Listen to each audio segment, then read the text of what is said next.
നാളെ ഡിക്ലെയർ ചെയ്യും. അത് ഡൽഹിയിൽ നിന്ന് നഡ്ഡാജിയാണ് ഡിക്ലെയർ ചെയ്യുന്നത്. കാര്യം കോട്ടയത്തോ അല്ലെങ്കിൽ ഇടുക്കിയിലോ ഞാൻ മത്സരിക്കണം എന്ന് നേരത്തെ ആവശ്യം ഉണ്ടായിരുന്നതാണ്.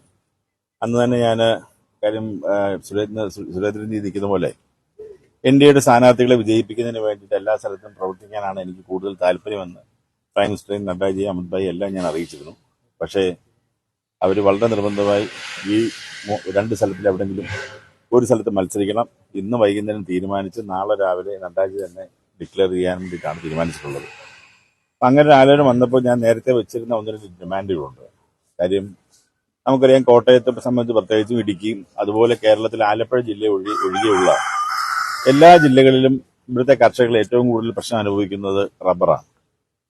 എനിക്കും ചെറിയ ഒരു റബ്ബർ തോട്ടം ഉള്ള ഒരാളാണ്.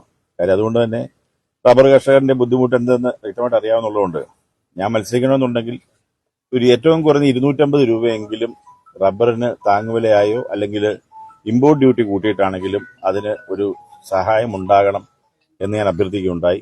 അതിന് വേണ്ട സഹായം ചെയ്യാമെന്ന് അദ്ദേഹം വളരെ വ്യക്തമായി ഇവരെല്ലാം പറഞ്ഞിരുന്നു. ഞാൻ ഇന്ന് ഡൽഹിക്ക് പോകുന്നുണ്ട്. ഡൽഹിക്ക് പോയ ശേഷം അതിന് കൂടെ ഉറപ്പ് വരുത്തി നാളെ ഉച്ചയ്ക്ക് ഡിക്ലെയർ ചെയ്ത് കഴിഞ്ഞാൽ കോട്ടയത്താണെങ്കിലും അതുപോലെ തന്നെ ഇടുക്കിയിലാണെങ്കിലും എവിടെയാണെങ്കിലും ശക്തമായിട്ടുള്ള മത്സരം BDS രണ്ട് സ്ഥാനാർത്ഥികളെ നാളെ തന്നെ ഡിക്ലെയർ ചെയ്യും.